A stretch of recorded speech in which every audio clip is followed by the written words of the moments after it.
The truth occurs. The truth occurs. Hi everyone. The truth occurs. Well, is it just me, or does it seem like every week some part of the world is getting hit with a catastrophe? More than every week, it's almost like every day. It's like we're in a constant state of catastrophe lately. Today, Japan was hit by an 8.9 mag earthquake and a tsunami. According to this article from BBC, this was the most powerful earthquake in Japan since records began. And they say 350 people are dead, 500 missing, but it could be a lot more than that. And other reports I've seen say that it could be at least 1,000 dead at this point. And when you see the footage, you can imagine that there may be way more dead than that.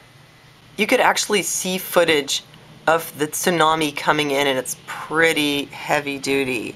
It just looks like this huge black glob sweeping over the land, and I mean, it's pretty scary. I can't imagine what it would be like to be in a situation like that. It just like demolishes everything in its path. You see houses being swept away in this thing, and it just goes right over buildings. I mean, this is a killer tsunami. There was even some concern that the tsunami might hit Hawaii, but so far so good, and Hawaii's tsunami threat has been downgraded. Also, the California coast was put on alert, with the red areas being warning and the orange ones being advisory. So what do people do in California when there's a tsunami alert? Amazingly, some of them actually headed out for some surfing. Now that's hardcore. I guess for some people this is just an opportunity not to be missed. I mean, how many chances do you get to surf a tsunami? Maybe one, and the rest of the time you just have to satisfy yourself with things like golfing in a lightning storm. Well, as it's turned out so far, the damage in California has been pretty mild. Vancouver Sun reports boats crushed by tsunami wave on California coast, but doesn't look anywhere near as bad as Japan right now. I feel really bad for the people in Japan right now in that area. I mean, that black glob, man, that's scary. And plus, the danger's not over yet.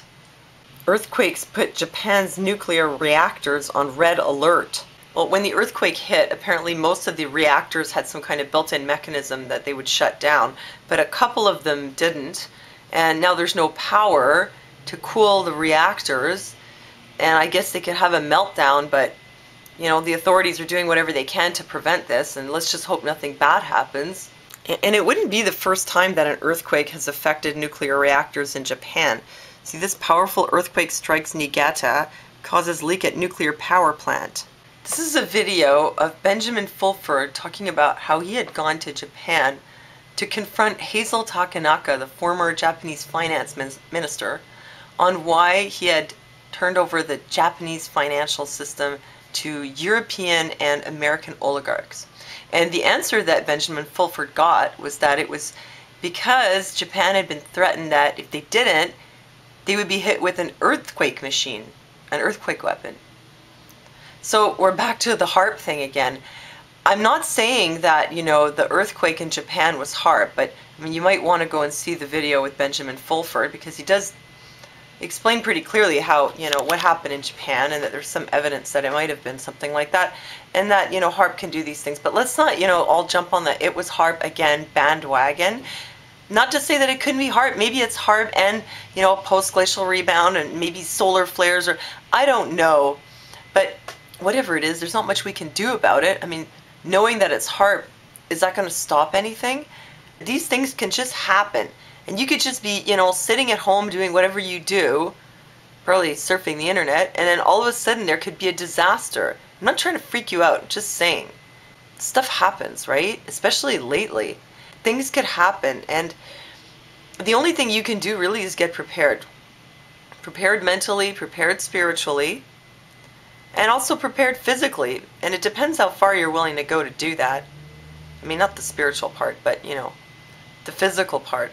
One way or another, you're going to have to get yourself prepared, because there is a good chance that, you know, wherever you are, you might get hit with a disaster. I'm not saying you should live in fear, but, you know, you have to decide, what are you willing to do to be prepared? Are you just going to like turn it over to God and say, well, you know, if this is going to happen, It's in the Lord's hands, and, you know, the Lord is going to equip me to deal with it.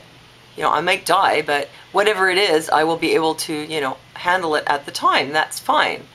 You could do that. Or, you know, you could stock up on a lot of stuff, you know, freeze-dried supplies or whatever. A lot of people do that. And just in case you're wondering what is my approach to dealing with emergency or disaster preparedness, I'd say it's kind of middle of the road. I'm not, you know, hardcore survivalist.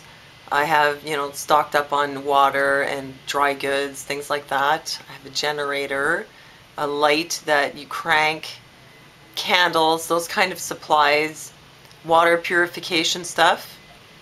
Also, I have seeds, window boxes, balcony garden, sprouting trays, and some junk silver.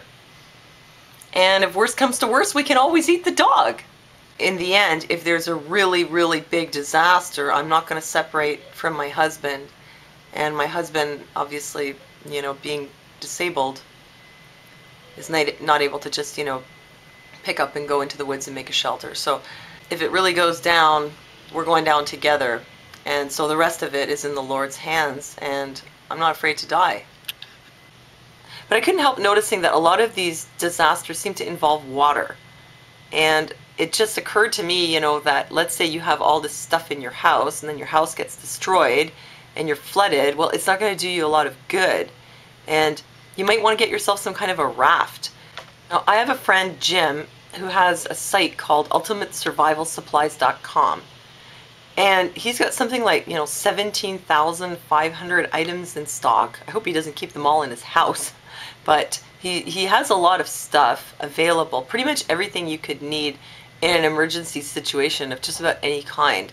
So if you're looking for a boat, if you're worried about being in an area with flooding, I just want to let you know that you can get one there. I found this on his website. It's a little inflatable boat, and it's usually $103, but it's down to $75.95. And you can actually also get a used one for about 65 bucks. So I just wanted to give you a heads up in case you're looking for a boat. He has a lot of boats there, but this one's pretty cheap.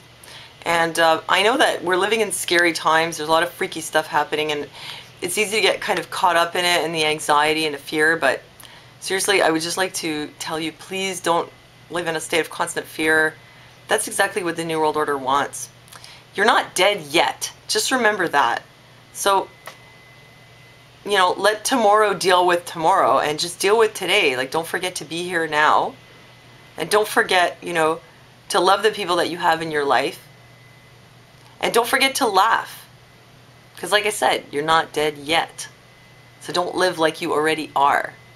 So, well, thank you for listening to me, and I'll see you next time.